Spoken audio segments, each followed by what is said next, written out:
Praise the Lord. இன்னைக்கு நம்மள அநேகர் பணத்துக்காக, பொருளுக்காக, சொத்துக்காக, நண்பர்களுக்காக, உறவினர்களுக்காக நாம ஜீசஸ ரொம்பவே ஈஸியா விட்டு கொடுத்துறோங்க.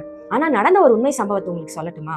$500K பணத்தை நாங்க உனக்கு தரோம், உன்னோட நெற்றியில இருக்கிற 100% ஜீசஸ்ங்கிற அந்த பேண்டை மட்டும் கலட்டிடு அப்படின்னு ஒரு பிரேசிலியன் ஃபுட்பாலர் கிட்ட சொன்னாங்களாம். அவர் என்ன தெரியுமா சொன்னாரு? இந்த காசை காட்டிலும் நான் ஜீசஸ் மேல வச்சிருக்க விசுவாசம் ரொம்ப அதிகம், அதை அவ்வளவு ஈஸியா என்னால விட்டு கொடுக்க முடியாது அப்படின்னு சொல்லி அந்த பணத்தை முற்றிலுமா நிராகரிச்சுட்டாரு. அவர் வேற யாரும் இல்லைங்க, பிரேசிலியன் ஃபுட்பாலர் நெய்மர். பாத்தீங்களா? இன்னைக்கு இப்படிப்பட்ட வைராக்கியம் உங்களுக்கும் எனக்கும் இருக்கா? தேவையில்லாத விஷயத்துக்கெல்லாம் வைராக்கியம் பாராட்டுறோம், ஆனா கர்த்தருக்காக வைராக்கியம் பாராட்டுறோமா? சங்கீதம் 69:9 சொல்லுது, உமது வீட்டை குறித்த பக்தி வைராக்கியம் என்னை பட்சித்தது அப்படின்னு தாவீது சொல்றாரு. நம்ம ஆண்டவருக்காக நாம பக்தி வைராக்கியம் பாராட்டும் போது சில காரியங்களை நாம இழக்க கூட நேரிடலாம், சில தியாகங்களை நாம செய்ய வேண்டி இருக்கும். ஆனா மத்தேயு 19:29 சொல்லுது, நம்ம ஆண்டவருடைய நாமத்தின் நிமித்தம் தாயையாவது, தகப்பனையாவது, மனைவியாவது, பிள்ளைகளையாவது, நிலங்களையாவது நாம இழந்தோம்னு சொன்னா அதற்குரிய நூறத்தனையான பலனை கர்த்தர் நமக்கு நிச்சயம் கட்டளையிடுவாருங்க.